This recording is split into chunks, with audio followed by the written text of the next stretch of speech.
The King, the Power, the Best. O que você faria se descobrisse que uma única frase, dita há mais de 1000 anos, ainda ecoa com poder suficiente para destruir tudo ao seu redor? Em uma pequena cidade esquecida no sertão do Brasil, cercada por chapadas áridas e escondida sob o véu de uma história mal contada, um segredo antigo começa a despertar. Ninguém ali sabe de onde veio a construção em ruínas no alto da colina. Apenas se fala dela como o altar do rei.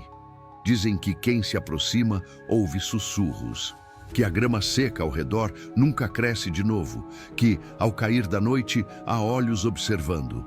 A frase entalhada em pedra, incompreendida por séculos, permanece ali. Of the King, the Power, the Best. Um estrangeiro recém-chegado está prestes a descobrir o que essa mensagem realmente significa. Mas o que ele desencadeará ao decifrá-la? E se a frase não fosse apenas simbólica, mas uma chave literal para o fim? Continue comigo, mas esteja avisado. Alguns mistérios não devem ser desenterrados. Felipe Mendonça, 39 anos, professor de História da Universidade Federal de Minas Gerais, chega à cidade de Candeias Velha por meio de uma bolsa de pesquisa.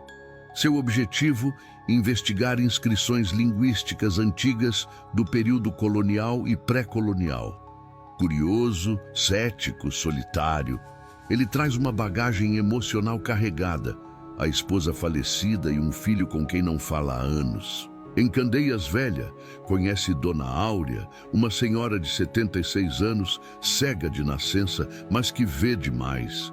É ela quem o avisa. O altar tem dono, professor. E o rei não gosta de visitas.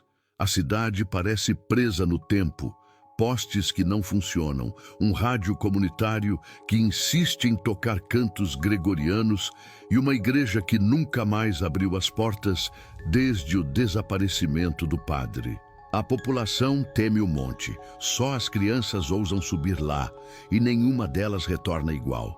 Felipe encontra diários antigos, cartas rasgadas e gravações em fitas cassete que falam de um culto ao Rei do Sul.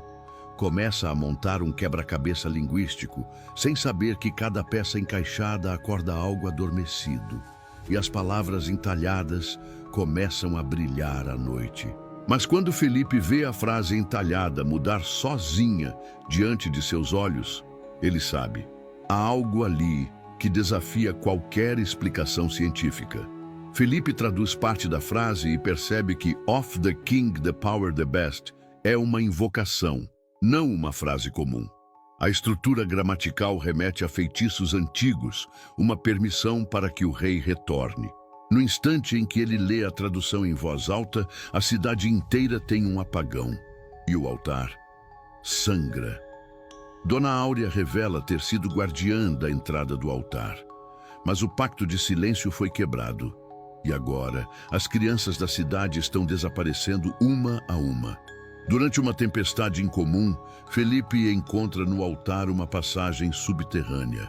Dentro, vê símbolos antigos misturados com tecnologia moderna, máquinas fundidas a ossos, cabos conectados a crânios humanos, e no centro, um trono vazio. A frase está escrita novamente, mas agora com uma adição. Of the King, the Power, the Best. Awakened. O altar começa a se mover.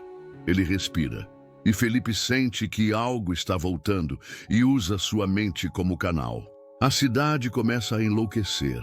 Pessoas falam línguas que nunca estudaram, dormem dias seguidos e acordam sem olhos. Sons de trombetas saem do céu limpo. Felipe tenta fugir, mas a estrada de saída desapareceu do mapa. O altar agora emite uma pulsação como batimento cardíaco. E todos os relógios pararam no mesmo horário. 03:33. É nesse instante que ele ouve pela primeira vez a voz do rei dentro da própria cabeça.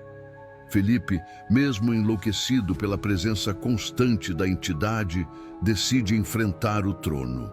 Lembra das anotações da esposa, uma linguista que morreu após um colapso mental estudando textos semelhantes. Ela já sabia. Ele retorna à cripta do altar com o diário dela e começa a conjurar um contrafeitiço. Mas as palavras, Elas sangram da página.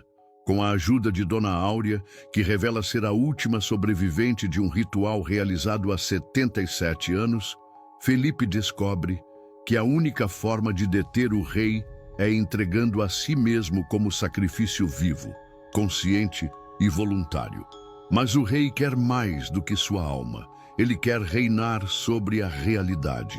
Felipe, amarrado ao trono pelo próprio desejo de acabar com aquilo, pronuncia as palavras invertidas, como descrito nos diários. O altar treme, a cidade inteira estremece, mas algo dá errado. Dona Áurea mente. O ritual não o sela, o invoca por completo. O rei acorda, seu corpo é feito de multidões, uma colmeia de vozes e olhos. Felipe grita, mas é tarde, e o rei veste sua pele como um manto. Candeias Velha desaparece dos mapas em 24 horas. Quem tenta chegar ao local encontra um vazio, uma estrada que se transforma em poeira. Os poucos registros da cidade somem dos arquivos. Felipe Mendonça é declarado desaparecido. Mas na Deep Web, uma fita de áudio surge, uma voz sussurrando em inglês arcaico a mesma frase. Of the king, the power, the best, com sotaque brasileiro. O som causa convulsões em quem ouve por mais de 10 segundos. Grupos ocultistas já começaram a cultuar a gravação. O Rei do Sul agora tem um novo corpo, um novo rosto e uma nova cidade para dominar. A próxima pode ser a sua. Uma criança em Recife desenha durante uma aula um trono com olhos, ossos e uma frase em inglês que nunca aprendeu. A professora pergunta: "Onde você viu isso?"